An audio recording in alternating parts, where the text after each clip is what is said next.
Chapter 30, Chapter 30.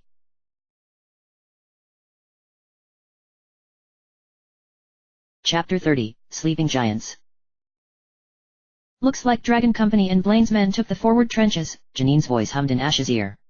I'm not seeing Blaine though. I don't think. How are Claire and Grandpa doing against Elm? Ash asked, barely able to hear Janine over the dull hum of the wind outside his helmet. As he guided Charizard with a thought and a nudge, Ash surveyed the terrain below. He circled high enough to afford some warning should anyone attack, but near enough the ground to see anyone moving about. In the distance, Ash could make out the enormous mountain and could only imagine the battle raging in front of it. I should be there, he thought. I should be helping them. Ash pictured Claire and Oak battling for their lives against Professor Elm, and fought to not resent his grandfather barring him from that battle. Looks like they're about even, Janine answered. Claire's working on the Gyarados and Professor Oak just took down one of Elm's Pokémon. Found the apprentice yet? Not yet, Ash answered, his tone bitter. I don't think she's even. He stopped as his thoughts refocused and his gaze shifted without his consent to an unremarkable patch of the blasted terrain's dry grass. For a split second Ash only stared, his eyes trying to find what he already sensed as he reached for his pack and pulled out his binoculars. Pressing them to his thick visor and squinting, Ash immediately noticed the small square of discolored dirt, the edges of a camouflaged blanket, and the figure laying partially beneath it. When his eyes adjusted to the lenses, Ash saw what he thought to be a girl dressed in brown armor and looking directly up at him through a pair of binoculars. Got her, Ash called into the radio, pulling on Charizard's reins and signaling the Pokémon to dive. Keep me posted on the others. Will do, Janine's voice answered as the wind picked up and threatened to drown her out. Ash, good luck. Through the tinted visor, Ash saw the figure scurry out from beneath her blanket as he dove at her. Charizard abandoned all pretenses of stealth and roared a challenge as the ground raced up to meet the Pokémon and its trainer. They leveled off and swooped at the other person, Charizard opening its jaws and loosing a cone of flame that scorched the earth beneath it blacker as the Pokémon's target dove to one side and rolled away. A blast of white light illuminated her figure. As Charizard snapped its wings to pull a turn that made Ash's sturdy saddle creak in protest, the other trainer leapt behind her newly unleashed Pokémon, a bipedal creature standing 6 feet tall. Balancing itself on 2 incredibly muscled legs, the Pokémon looked like none Ash had ever seen before. As the young gym leader circled and Charizard sat down on the ground a dozen paces from the other trainer, Ash looked between the enemy Pokémon's clawed feet, taloned hands, and wickedly sharp beak. The other trainer stepped out from behind her Pokémon, a Pokéball in each hand, and looked across the stretch of ground between herself and Ash as the gym leader drew out a Pokéball and readied to open it. For a second, both trainers stared at each other. Ash froze, finding himself overwhelmed with a sense of familiarity. As he met the other girl's startlingly blue eyes, Ash swore that he had met her somewhere. Oh, Ash muttered, all focus abandoning his features as realization dawned on him and he recalled his meeting with Professor Rowan's assistant months earlier. Well, that's interesting, he stated flatly. You must be Ash Ketchum. The girl cautiously stepped forward as both Ash and his Charizard looked on with no small measure of uncertainty. Right. You have me at a disadvantage, Ash spoke up, shaking himself to attention and taking another Pokéball in his free hand as he pulled his legs from Charizard's saddle. If she wants to talk and eat up time, the young trainer thought, why not? I heard you were on your way, said the girl, her frame awkwardly stiff beside her Blaziken, though she inclined her head in a rough simulation of civility. I'm May. Ash folded his arms in front of his chest, forgetting he had a Pokéball in either hand. I'd say it's a pleasure if... He tried to think of how to delicately frame the words, then abandoned the notion, well, if I weren't here to kill you. The young gym leader felt a tugging in the back of his mind as Haunter's voice hummed in his head. She's like you, the ghost toned, staring intently across the empty stretch of ground. Want to kill her? No, Ash snapped without any thought. He glanced back at May, all desire to fight her draining out of him despite his best efforts to retain his fighting spirit. Let's see where this goes. Who said we had to kill each other? May answered, her demeanor thawing as she stepped back and relaxed her stance. After all, you're only here to prevent me from entering the fight between Elm and Oak, correct? His eyes narrowing some, Ash remained quiet for a long minute, attempting to both occupy May with nonviolence for as long as possible, and divine her aim. As he began to think, Ash couldn't shake the notion that May didn't mean to hurt him and that she, like himself, found the idea of a fight less alluring by the moment. Finally, he hopped off of Charizard and stepped in front of the growling beast. All right, Ash said, snapping one Pokeball to his belt and raising that hand to undo one of the fasteners on his helmet, though he left his other hand to hold a Pokeball at the ready. If you want to talk, we can talk. Awesome, May grinned, more easily this time as if some weight had lifted from the air. Wow. She stopped short, taking a deep breath and exhaling as she put her hands on her hips. For a second I thought you were going to attack me. I thought about it, Ash said, pulling off his helmet and resting it on his hip. But I'm not in the mood to fight you right now. He smirked, the hair on the back of his neck rising a little. Elm's a different story thought. He killed my mom and destroyed my home and I plan on seeing him dead. I hope that isn't a problem. Not at all, May put her hands in front of her chest. As a matter of fact, you and I have a common goal. Oh. Ash raised an eyebrow. And what would that be? We both want Elm dead. May lowered her voice, carefully studying Ash for a reaction. His mouth dropping open, Ash watched the girl watching him. Bullshit, he muttered. You're working with him. Only to pit him against Oak, May answered. If he's busy facing his archenemy, then it gives me a shot at his blindside. Again pausing for a second, Ash reached up and adjusted the radio setting loosely on his ear. Janine's voice buzzed through the bit of plastic and Ash's frame grew more rigid as the sounds of battle reached him from the distance. I'm not following, said the young gym leader, his tone agitated. Why would you want to go after Elm? He killed my parents and my teacher, May stated, her voice growing tighter and her face twitching as though she struggled against the desire to spit, indirectly. And the son of a bitch is arrogant enough to think he got away with it. Ash shook his head. I'm sorry to hear that, he said, disgust welling in the young gym leader's tone until he broke out in a grin and motioned off towards the direction from which he could hear explosions. There's nothing stopping us from going and taking him down together right now, you know. Well, yes there is, May sighed, starting to visibly tense up again. You see. She went on when Ash's passive posture began to mirror her aggressive one. The only person I want to dead more than Elm is the man who actually killed my parents. I'm going to kill Professor Oak, or at least see him dead, or die trying. Ash's grip on his Pokeball immediately tightened, and a growl behind him signaled that Charizard's attitude echoed its trainers. Now that's a problem, said the young gym leader. Though he was already sweating in the stiflingly humid heat, Ash's skin began going cold as adrenaline seeped into his system. I thought it might be, family and all, said May, her eyes watching Ash's every move as she stepped back behind her Blaziken, the animal beginning to hiss and kick its talons into the dirt. Shaking and looking into the distance, Ash focused his attention on his radio. Ash, Janine's voice hummed in his ear. The battle turned. Claire's dead and Professor Oak is trying to retreat. I don't think he's going to make it. She paused, waiting for a response as Ash went pale and fought to keep his expression blank. Several seconds passed by and Janine and May both remained silent, waiting for Ash to say something. Ash, Janine said at length, if you're going to do something to help, you need to do it. She broke off. Oh God, said the girl, her voice catching. Oh God, he fell. Ash, Oak's falling. He's too far out. I can't save him. Every muscle in his body locking up, Ash remained still, his face a blank and fragile. Ash, he's gone, Janine's voice rang in his ears. In a split second, Ash's whole frame shook once and wet still again so fast May wondered if she had seen her potential opponent move at all.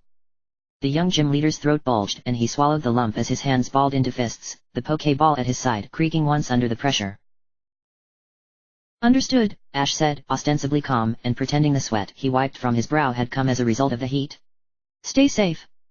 He answered the radio coolly, as if bile weren't burning in his gut. Out. May cleared her throat. What? She finally probed, still partially concealed behind her Pokemon. News.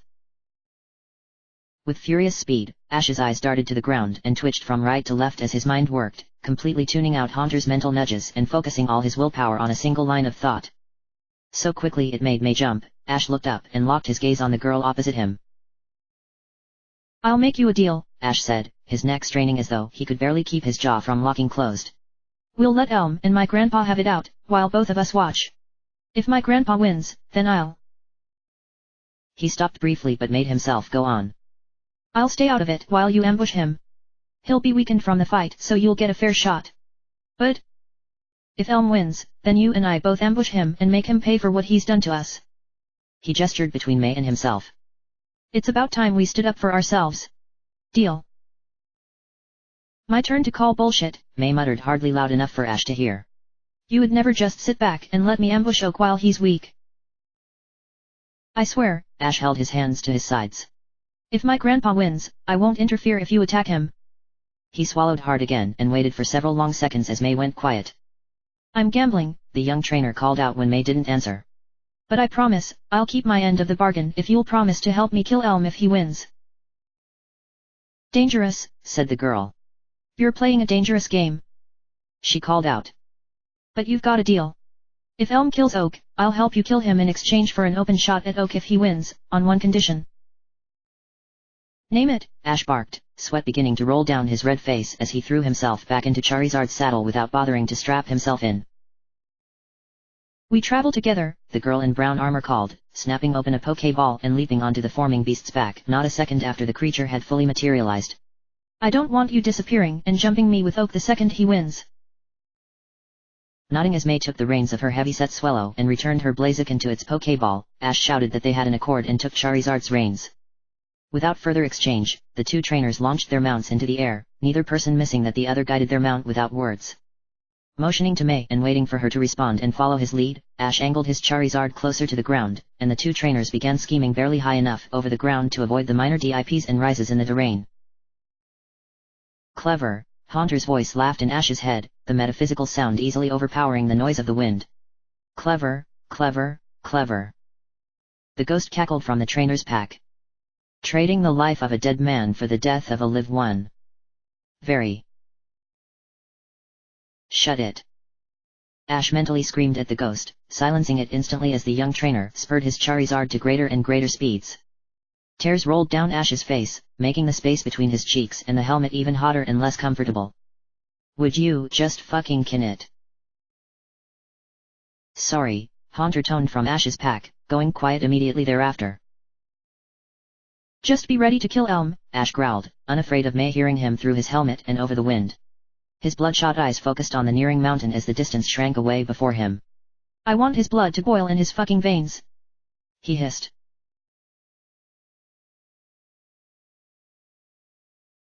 I did it, the professor screamed, throwing his fists over his head and laughing to the skies. I fucking did it. Ha. He jeered and started a little dance in celebration as his Salamence began its descent towards him. Suck it, old man. I win, you lose. Ha. Elm stood upright for a second, laughing and clapping his hands, ignoring the stinging in his slowly numbing cheek. Humph, he pumped his arms by his sides. Finally got that bastard. Now. He turned and looked off towards the direction from which he had come. Where the hell did May get to? The scarred man looked around, squinting one eye and noticing that the other refused to respond to his commands. May. He called out. May. He shouted louder, his Pokémon gathering around him as Elm stepped atop his Metagross, returned several of his to their Pokéballs, and sat. Whatever, the young professor scoffed, nodding towards a bare patch of earth not far off. Go. He prodded his Metagross. Listening almost as much to the distant sounds of battle as to his own chortling Elm, accompanied only by his Metagross and Salamence, easily located the small crater in the dirt where a roughly human shape clad in black armor lay in the center of the depression. Elm couldn't quite guess whether the flecks of gore scattered about the crater were human remains that had somehow escaped the sealed suit, or the leftovers of a Salamence killing a Charizard. Several minutes passed as Elm just stood over the body and drank in his own success. Make sure he's dead, Elm muttered, his tone growing serious for a moment. Just in case. For a second, Oak's body flashed blue and jolted into the air. A loud crack filled the air as a blue spark leapt between the Metagross and the body. As the breastplate shattered and red debris scattered across the ground, Oak's body dropped with a dull thud and lay absolutely still, no blood pulsing from the hole in its chest. Humph, Elm smirked. Better safe than sorry. Now really, where did May get to?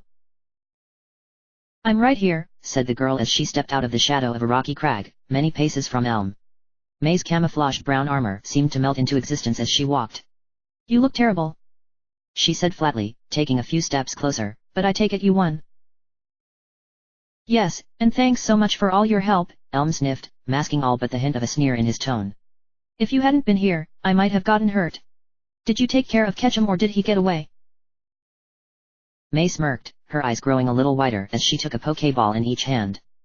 Well, we can both be glad you didn't hurt yourself. May. Elm watched the girl intently, his eyes darting between the Pokeballs in her hands as he began to reach for his own. What are you doing? He asked, setting one hand on one of the Pokeballs at his belt. He stopped and turned in his saddle as his Metagross growled. A bright yellow barrier whirled into existence behind the professor just as a purple cloud of miasma exploded out of the thin air only inches behind Elm. Haunter's shrieking laugh pierced the uneasily calm afternoon as a pair of red eyes winked to life behind Elm. The man on the Metagross yelped in surprise and raised both arms in front of his head as a purple hand, wrapped in spiked chains and further armed with talons longer than knives, formed from the purple mist and reached out for him. The Metagross's metallic voice sounded a challenge and Haunter's hand recoiled from a blindingly bright flash of yellow light. Still laughing, Haunter pushed his hand through the burst of energy, the light screen warping away from the ghost's onslaught. Frozen with shock, the air all around him going frigid, Elm didn't notice the flashes of bright white light exploding behind him. Instead all he could see was the disembodied hand closing around his neck and the two red eyes pulsing in front of him. His breath freezing in his throat as Haunter's hand closed around his neck and his Metagross locked up beneath him, Elm instinctively went to his belt and, more than grabbing at one of the red and white orbs, fumbled at his waist and knocked a Pokeball from his belt. The ball snapped open in a flash of light that swirled into a shape smaller than the professor's Metagross. Haunter growled in frustration and recoiled from the new Pokemon as it took form. Loosing a howl and shaking out its deathly pale fur, its coalescence complete, the Absol opened its flickering red eyes and leapt between Elm and the ghost. Both Pokemon hissed at the sight of the other, Haunter's body and second chain-wrapped hand forming out of the mist around its eyes as the Absol turned its head as if to threaten the ghost with its single ebony horn. Without wasting a second, Haunter bolted into the air like a violet flare. Not an instant after the Absol arrived, Elm and his Salamence looked skywards as a thundering roar split the skies. An inky figure on the back of a glimmering red dragon dove out of the orange clouds and swooped at Elm like a plunging javelin. Shrieking a call of its own, the blue Salamence leapt into the air and opened its wings. An instant before the blue dragon could complete the first flap of its wings, the diving Charizard twisted in the air and snapped towards the sluggishly rising dragon. Colliding in midair with a bone-cracking crash, the two Pokemon and the trainer shot straight back down at the ground in a flurry of slashing talons, snapping jaws, and bursts of fire. Atop his Charizard, Ash felt several dull impacts and raking blows across his chest and legs, lethal blows absorbed by his armor, and his hand snatched a Pokeball from his magnetic belt. Screaming in fury, Ash threw the ball at the ground, even as he and the rest of the conflagration tumbled towards the baked earth below. With another crash that made his whole body ache and burn, Ash and the two dragons slammed into the ground as his Pokeball snapped open and released a blast of light. Rolling away from the Salamence as the impact broke the larger dragon's grip, Ash's Charizard flapped its wings, turned in midair and landed safely on the ground 24 yards from the blue Pokemon. As the light exploded into the shape of a massive dog beside Ash and his Charizard, Arcanine whipped its head towards the Salamence and howled a war cry. May. Elm whirled around to face the girl, one hand going to the sickly black flesh that now ringed his neck. Instantly he grabbed the Pokeballs at his belt and began throwing them to the ground. Releasing his Tyranitar and Feraligatr, Elm spotted May standing between her Blaziken and Venusaur. What are you doing? What does it look like? May screamed, her eyes wild and dripping tears as all calm melted from her face. You killed my parents and you killed Professor Birch. She threw another 2 Pokeballs to the ground. So now I'm going to kill you. May motioned to Elm with a stabbing point as a Sceptile and a Might Hyena leapt out of the clouds of light. Kill him! She shouted to her Pokemon, snatching her remaining Pokeballs as the Sceptile and Blaziken shot forward like stones from a sling. Kill that son of a bitch! Directing his Pokemon with an inarticulate shout, Ash and Charizard beneath him bolted forward towards the Salamence. Arcanine lowered its frame to the ground and disappeared in a blur of scattered dust, materializing on the Salamence's flank and fearlessly throwing itself at the blue dragon. As Arcanine's jaws closed and its teeth struggled against the dragon's almost supernaturally resilient hide, the Salamence whirled on the red canine, opening its jaws to bite, only to be knocked back as Ash and Charizard barreled into the distracted blue Pokemon. The Salamence roared in protest as Charizard's front claw sank into the joints between armored plates in the blue dragon's shoulders. Ash's mount whipped its head forward with a hiss and bit down on the blue Pokemon's skull, engulfing the left half of the Salamence's face in a toothy vice, fangs grinding against armor as Charizard's internal furnace roared to life. Orange flames burst from the gaps between the red dragon's teeth and the Salamence's carapace, searing the chinks Charizard's teeth had carved in the armor and making the Salamence's eyes go wide with sudden pain. Arcanine meanwhile circled around and launched itself at the blue Pokemon's tail, locking its jaws just below the bladed end of the appendage and clawing at the armored plates, both rending flecks from the tail and holding it out of the fight with Ash and Charizard. His chest rumbling, Arcanine's eyes flared with an anger that mirrored his trainers and the Pokemon flew into a rage. Even while the Salamence tried to lift Arcanine off the ground, the massive canine held the dragon's tail pinned to the ground and heaved out flames that scorched the Salamance's tail black. Ripping a heavy steel knife from behind his back, Ash roared and threw himself forward in the saddle, leaning over Charizard and hacking downwards. The tip of the blade landed exactly where he aimed, finding the tear Charizard had left in the blue Pokemon's shoulder. Meeting enough resistance to stop the blade, Ash tore it free and plunged it down again, his head burning with fury as hot as the dragon flames sizzling all about him. The knife pierced through and cut muscle, lodging itself in bone and prompting a second screech from the Salamence as the blue Pokemon flew into a berserk panic. The Blaziken's kick smashed into the Metagross's shimmering blue barrier, sending dozens of cracks splintering throughout the hovering pane. As the avian Pokemon hissed and wheeled around for a second attack, its foot began to glow, and exploded in a blast of fire on impact, sending shards of the shattered barrier flying in all directions, and knocking Elm from his Pokemons with the force of the shockwave. The professor looked up from the ground, stunned by the scene as his Metagross began furiously trying to cope from a withering onslaught from May's Pokemon. Razor-edged leaves spun through the air, fire wheeled and shot from May's Blaziken as its kicks pummeled the metal Pokemon. Shit! Elm screamed, raising his hand in front of his face just as he saw the might hyena. Pain lanced through his arm as the Pokemon's jaws closed down on his elbow, avoiding the sturdy armor and cutting into the thinner fabric. The hairy beast's fangs punched into Elm's skin and the Pokemon began shaking its head this way and that, threatening to rip the appendage free of Elm's shoulder. Get off! He wrenched himself around and kicked the might hyena in the muzzle, breaking its grip and sending the Pokemon staggering to one side. Thanks for sending me out as bait for Ash, May grinned, her face an ever-changing canvas of dissonant smirks and sneers. This would have been a lot harder otherwise. She reached out and put her hand on the might hyena as it returned to her side and Elm stood, clutching his arm. Both trainers watched for a second as Elm's Metagross began giving ground. Kill him! May ordered, throwing out her hand. No you don't! Elm shouted, throwing a Pokeball to the ground an instant before the might hyena charged. Treacherous little bitch! He went on as the ball snapped open and released a tower of light that reared up to a massive height. You'll pay for this! With no small measure of frustration, May watched as the colossal red Gyarados began taking shape. She glanced towards Ash as he and his Pokemon continued battling the Salamence, then refocused her attention on the Gyarados and threw Pokeball to the ground. Venusaur! The girl shouted as her Pokemon formed and the air all around exploded with the red Gyarados' cry. Aim for its eye! Looking up, the heavy green Pokemon growled and began shaking the flowing tree atop its back. Just as the Gyarados finished emerging from the ball, it turned its head towards the ground and spotted the Venusaur with its remaining eye. Stamping its feet, May's Venusaur gave the tree on its back a final shake and a volley of green blades shot from the plant and raced towards the Gyarados. The huge Pokemon turned its face away and the razor leaves thumped into its carapace, drawing blood but otherwise doing minimal damage. This'll be rough, May mumbled, seeing Elm going for two of the remaining balls at his belt. Ash released his grip on Charizard's saddle and dropped to the ground with a thud as his two Pokemon continued grappling with Elm's Salamence. Flames from all sides roared to life and died in plumes of smoke that raced skywards in the updrafts created by the heat of the hellish battle. The young trainer's breath further quickened as he locked his eyes on his target and drew a second knife from the pouch above his ankle, holding a blade tip down in each hand. I've had enough of this. He spat through gritted teeth. Enough. Ash bellowed, charging forward just as the Salamence threw off Charizard and turned on the young gym leader. Ash ran, sucking in a breath as the Salamence opened its jaws and roared out a cone of green fire. The flames washed over Ash, bending around his armor like a flowing cloak or a set of wings, and engulfing the trainer in a cloak of light. Screaming and barely able to make out the shape of the dragon's head, Ash jumped and swung one arm towards the Salamance's skull. His leap pulled him from the fire and Ash found himself right before the Salamance's face as his attack hit home and the tip of his knife plunged into the dragon's red eye. The blue monster retched back and Ash used the momentum from his jump and swung himself up onto the Salamance's neck as it flailed backwards and spewed fire that swirled around the monster like a cape. Straddling the dragon's neck and driving his knife ever deeper into the monster's eye socket, Ash swung with his other arm and drove the second knife towards the Pokemon's remaining eye. When the blade recoiled from the armored lid, Ash abandoned his first knife and left it where it stuck.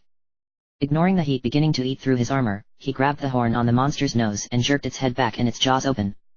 Leaning forward and gritting his teeth as his hands grew searingly hot in the furnace of the Salamance's mouth, Ash slipped the knife between the monster's teeth, pressed the point against the roof of the Salamance's mouth. He took the grip in both hands. Die! Ash screamed, heaving and pulling the knife up and towards his chest as he pressed his breastplate against the back of the dragon's head. Ash felt a grinding resistance and roared, pulling harder as the Salamence shrieked. A tremor ran through the blue dragon as the blade of Ash's knife jerked and cut through the roof of its mouth. The Salamance's eye went wide and glassy as the Pokémon immediately dropped to the ground in a twitching mass, taking Ash and Arcanine down in a cloud of dirt kicked up by mindlessly flailing wings.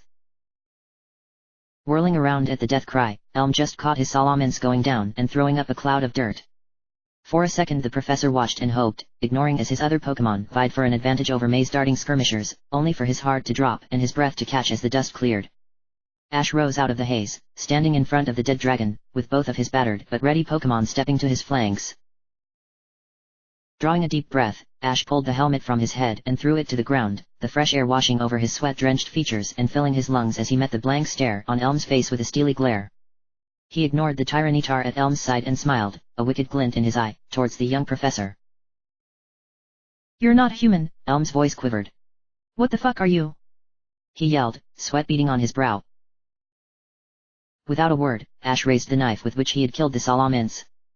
Pausing as the sounds of battle between May and the Red Gyarados raged, Ash flicked the weapon to the ground, flexed his hands, and cracked his knuckles. "I'm Ash Ketchum," the young trainer faced Elm, his voice carrying over the wind to the professor. As Elm's features hardened, Ash glanced between Charizard and Arcanine before turning back to the professor. "You killed my mother, destroyed my home, and murdered my grandfather. Today, you die." "Kill him." Elm's voice broke as he grabbed a Pokéball from his belt and threw it to the ground. Stop him now." Elm raised his wrist up to the side of his face and pressed a button on the small transmitter concealed in his armor. "Back up," the professor shouted into the mic on his hand, recoiling from the palpable waves of murderous intent radiating from Ash. "I need backup now." "Attack," Ash ordered, spurring Charizard and Arcanine forward even as the fountain of light erupting from Elm's Pokéball materialized into a giant Steelix. Charizard wasted no time in swooping towards the monstrous snake's face, loosing a hissing spray of magma that clung to the Steelix. Even as the steel Pokémon recoiled from the surprise attack, Charizard wheeled about and again opened its jaws, spewing a blast of red fire that slammed into the Steelix's skull and turned its hide orange. Blinded by the napalm sticking to its elongated face, the Steelix swung wildly with its tail and thrashed its head this way and that. Each attack met nothing but empty air however, either missing Charizard completely or moving too slowly and allowing the flighted Pokémon ample time to dodge. Arcanine meanwhile rushed at Elm as the professor threw himself behind his Tyranitar. The man gasped when Arcanine appeared from nothing in front of him. The resounding snap of cracking armor rung in the professor's ears as Arcanine's jaws closed around his raised forearm. Bits of hardened white plastic flew from between Arcanine's teeth as Elm's armor gave. The Pokémon snarled and wrenched its head around, throwing Elm to one side and sending the man tumbling away as the Tyranitar realized what was happening and turned to face the massive canine. "Ash," Janine's voice buzzed over the radio, interference making her hard to make out. "A bunch of trainers broke away from the battle, are headed your way. 3 minutes tops. I'm going to..." "Stay hidden," Ash ordered. "May." He turned to the other girl. "We've got trouble coming in 3 minutes." He refocused when May acknowledged him with a quick nod. "But I can," Janine tried to interrupt. "Stay out of the way," Ash barked. Tearing the radio from his ear and throwing it to the ground, his eyes still alive with a cruel flicker as he watched the battle unfolding before him. He turned and spotted May moving back as her Blaziken, Venusaur, and Sceptile traded glancing blows and near misses with the Gyarados and Metagross. Now that they had moved a ways away from the rest of the fight, Ash could see Haunter and Elm's Absol darting and swirling about the side of a hill in a deadly dance of chains, miasma, and crackling bolts of black energy. Arcanine, Might Hyena, and Blastoise all teamed up on the Tyranitar, picking it slowly apart with blow after blow, chipping away its defenses while Charizard continued accosting the Steelix with scalding bursts of flame.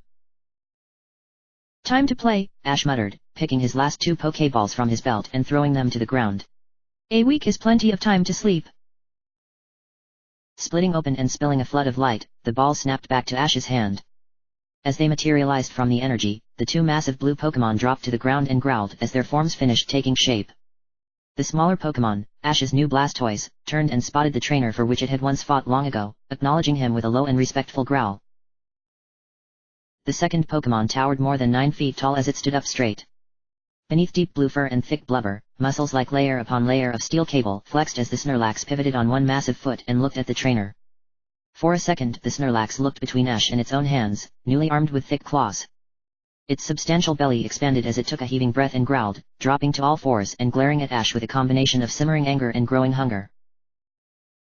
I'm calling the shots. Ash stepped forward, ignoring the rest of the battle and placing himself less than a full pace from the Pokemon's snarling maw. You'll do as I say. Got it? He barked, meeting the Snorlax's dark eye with a frigid glare. The Snorlax sniffed, opening its inky eyes a little wider, before heaving itself back to its feet and turning around with a snarl. Good, Ash muttered. He stepped forward, nodded to Arcanine's stalemate fight with Elm's green Tyranitar, and patted his Blastoise on the back of its shell. Take that bastard down. Blastoise took a heavy step forward and dropped a shoulder, aiming one water cannon at the Tyranitar. Grunting against the recoil, the Pokemon heaved and shot a blast of water towards the fray as Arcanine, spotting the attack, leapt back. The Tyranitar turned its head from its withdrawing opponent just in time to spot the missile of water. Slammed by the attack, green Pokemon staggered back and dropped to all fours. Elm looked from the fight between his Steelix and Ash's Charizard to see what had happened to his Tyranitar, when he spotted Ash and the new Pokemon standing beside him. Oh come on, the professor whined, his mouth dropping open a little as he looked at the Snorlax beside the younger trainer. Not fair. Now, Ash turned to the massive Pokemon waiting before him as his Blastoise and Arcanine charged the Tyranitar. He pointed towards the Gyarados as May fell back even farther and Snorlax's breathing grew deeper and faster, mirroring Ash's boiling emotion. Kill it! Roaring and heaving itself forward, the Snorlax took a few slow paces towards the distracted Gyarados, accelerating with each step, until it charged the bigger monster in a reckless assault. Turning away from May and her forces at the noise, the Gyarados saw the incoming attack, felt the ground shaking beneath the charge, and turned to meet it head-on.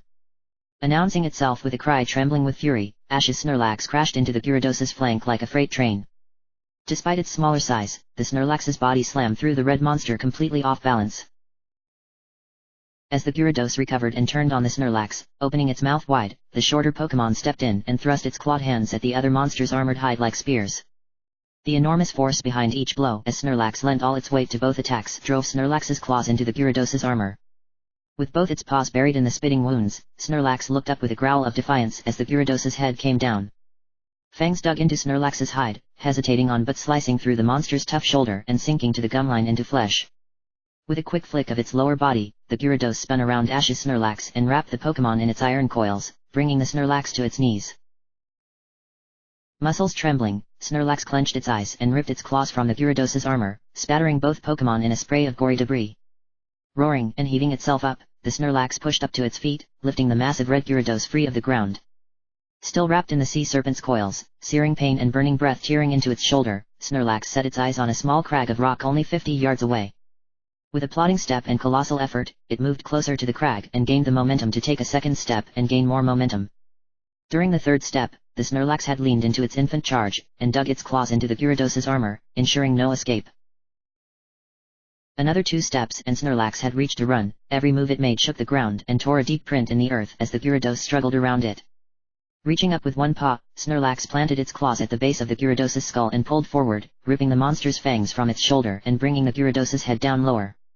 Bellowing, Snorlax closed its eyes, threw itself forward and smashed into the crag.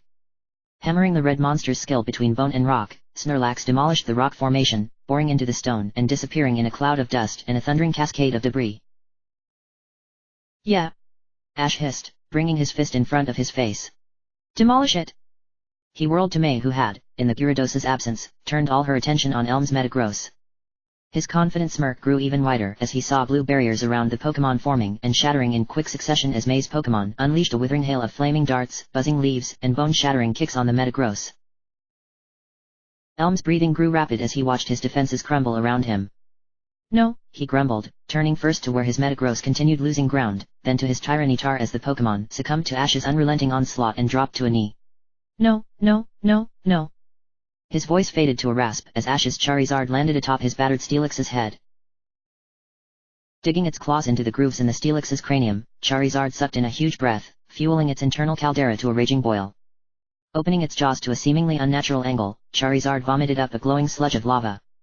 The pressure of the infernal weapon sprayed the burning orange mixture with little less force than a blast from one of Blastoise's cannons, and the superheated sludge carved its way into the Steelix's weakening skull. As its stomach visibly contracted to maintain the attack, Charizard clung fast while the Steelix threw itself to the ground with a crash. An instant later, with an audible splash, Charizard's hellish attack breached the Steelix's skull. White sparks and a spray of molten metal splashed across Charizard's scales as flames burst from the dead serpent's eye sockets. The lava quickly ate through the roof of the Steelix's mouth and began pooling around its head as it melted trenches and rivulets through the monster's jaw. A screeching roar split the air, making Ash's ears ring as Charizard threw its head back in a triumphant cry. All eyes turned to the dragon as it stooped over its dead enemy, its red eyes darting between its next set of targets. His own chest swelling with the unimaginable pride felt by his Pokémon, Ash turned back to Elm as the professor's Tyranitar went zone. Arcanine, his teeth grinding against the monster's ankle, yanked the Tyranitar's last leg from beneath it and brought the creature to the ground with a thud. Instantly May's Might Hyena leapt in, snapping its jaws and tearing into the weaker flesh lining the exhausted Tyranitar's armpit. Blood splashed as the small canine shredded an artery and, driven to a frenzy by the smell, taste, and sight of blood, tripled its efforts to free the Tyranitar's arm of its body. Howling and trying to thrash about, the Tyranitar moved to defend itself, but found Arcanine's weight pinning its other arm. Laying prostrate, pinned by Arcanine, fatigue, and its own armor, the green Pokémon could do little to struggle as Arcanine and Might Hyena took it apart. Blastoise watched with only cursory interest as the pack hunters finished the work and the Tyranitar stopped moving. This isn't fair. Elm screeched, eyes wide, able to do nothing but watch as a Blaziken and Sceptile slipped past his Metagross's defenses. Vines whipped around the steel Pokémon's forelegs, immobilizing the Metagross as Sceptile anchored it to the ground. Its reserves of psychic energy depleted, the Metagross had no barriers with which to block Blaziken's attack. Its foot bursting into flame, May's Blaziken spun through the air like a top, roundhouse kicking the Metagross square between its eyes. The metal X on the Pokémon's forehead deformed and shattered under the blow, the Metagross's entire frame shaking like a struck gong as it dropped motionless to the ground. We don't have much time before his reinforcements arrive, Ash muttered, his tone grave and contrasting with the grin glued to his face. I was ambushed. Elm screamed, turning as Ash's Snorlax emerged from the rubble of the crag and began lumbering towards the rest of the Pokémon. I was betrayed. Elm's glare flashed between Ash and May as Charizard climbed from the Steelix's corpse and stalked on all fours up beside Ash. This isn't fair. You all cheated, waited until I was off guard. May sauntered forward, a sway in her hips and a confident smirk on her lips. I learned from the best. And if I've only got a minute left, then I've got a lot of revenge to extract. More than he'll survive. She put a hand on her side and looked at the professor, then at Ash. That is, unless you wanted a crack at him fist. Wait. Elm shouted, putting up a hand. I'm more good to you alive. If you kill me you'll never know how to stop Mewtwo from destroying the Elite Four and taking over. A desperate smile flitted across the man's features. Ha! Ash laughed once, catching himself completely by surprise.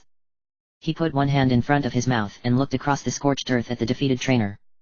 He didn't flinch when Haunter appeared by his side, form somewhat less substantial though still garbed in wickedly edged and barbed chains, and reported that the Absol fled at the sight of the lost battle. What's that? May asked, her attention temporarily snagged by the ghost's arrival. A friend. Ash nodded without further response, still watching Elm.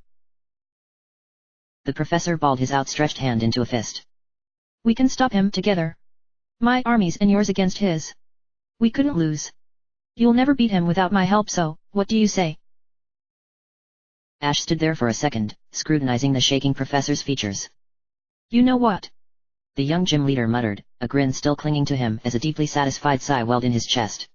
I'm damn tired of being manipulated, so I think I'll pass on that. He looked over at May. He's all yours. Wait. Elm stretched his hands out to the girl in the armor. May, everything I did to help you. To protect you. I want to help you get your family's power back. Smile fading to a disgusted snarl, May shook, her whole frame twitching. Go to hell you lying fuck, she spat before turning to her Blaziken and waving her hand at Elm. Waste him. Mercy, Elm spit the word, his plea cut short as May's Blaziken shot forward like a striking viper. Foot swinging through the air like a sledgehammer, the Pokémon's attack carried on as though it met no resistance after it struck Elm's temple. His skull shattered in a splash of different reds and greys, and the professor's body rolled over to one side as Blaziken followed through and stepped away from the corpse. Both of the trainers stood there for a quick second, looking intently at the body as blood pooled around the neck. Well, May said, her tone dropping lower as she let out a breath. Was that as good for you as it was for me? Yep, Ash nodded, walking the few paces to where he had dropped his helmet and picking up his radio. Hearing a voice buzzing through the receiver, he quickly slipped it over his ear. Came out of nowhere. Janine was yelling at him. Ash, I don't know if you're listening, but a bunch of trainers just flew in from nowhere and attacked the Jotuns. A bunch are headed towards you and I'm headed your way. Wait, Ash called into the radio, putting one hand to his ear to get a better sound. Who's headed this way? Janine? Can you? Turning around as a hiss from Charizard drew his attention, Ash followed his Pokemon's gaze skywards as several dots appeared beneath the clouds, speeding towards the two trainers. Ah, he muttered. Those must be Elm's reinforcements. Fight or flee? May asked, looking towards the approaching trainers. How about? Ash began to jog for Charizard's saddle, and got so far as to place one hand on the pommel of the seat, before stopping short. He watched with no lack of surprise as a second group of flying Pokémon emerged from the burned clouds behind the first, flying at breakneck speeds. Neither. He muttered, staring as the sky briefly erupted in jets of flame and bolts of electricity. A second later, the sounds of crackling energy and thudding explosions reached him. Simultaneously, he felt a tug in the back of his mind. Maybe we should let this play out. Looking on as most of the trainers in the first group were either scattered or knocked from the sky, anticipation beyond any Ash had ever felt began gnawing at his gut. The young trainer's mouth went dry and his skin grew cold as the new arrivals neared. Some part of his mind froze as it realized what the rest of Ash's consciousness failed to grasp. Beside the young gym leader, May stood just as stunned with curiosity and odd familiarity. A moment later the arriving trainers, most Ash could now see rode Pidgeots and Fearows, with a few being mounted on Charizards set down a stone's throw from where Ash stood. One Pokémon in particular, an enormous winged beast with grey skin, sharp features and a 25-foot wingspan, drew Ash's attention. Sitting atop the beast Ash only then recognized as an Aerodactyl, a creature supposedly extinct for generations, a man in a pinstripe suit readjusted the fedora hat setting on his head. May relaxed some when the new trainers, all of them wearing black uniforms with crimson accents on their sleeves, made no threatening maneuvers, but Ash stood as transfixed as ever. The Aerodactyl stooped low to the ground and its trainer dismounted the colossal monster. Motioning for the rest of the trainers to remain where they were, the man stepped closer to Ash and May, leaving his guards behind and stopping only 15 feet or so from Ash. How about that? Said the man in the suit, removing his fedora and holding it against his chest. I had planned on being here to help with Elm, but it looks like you already took care of that. He addressed Ash directly in a friendly, if cool, tone. That's no surprise however, the man went on, stepping closer without a hint of fear of the monsters all around as Arcanine sidestepped slowly to flank the new arrival. You always had too much of my side of the family in you. Ash shook as the words hit him like a left hook, his memory flooding with images of his mother. Giovanni. Delia's voice rang through Ash's memory like a bell as flashes and shadowy images played before the boy's mind. That's his name. His mother's words continued as Ash stood, forced by his own mind to view inky scenes, old memories long buried and barely alive, of a tall man standing next to Delia and whispering something before stepping out a door. The shadow man stopped there and turned back, giving Ash one good look at him. He's a good man, he watches out for people, and he never, ever gives up. Delia said as Ash saw the face of the man standing in his memory, the face of the man standing less than 10 feet in front of him. You? The young trainer muttered, his mind numb. Ash, Giovanni paused, his face grim as he visibly swallowed. Hello son. I think we should have a talk. End of chapter.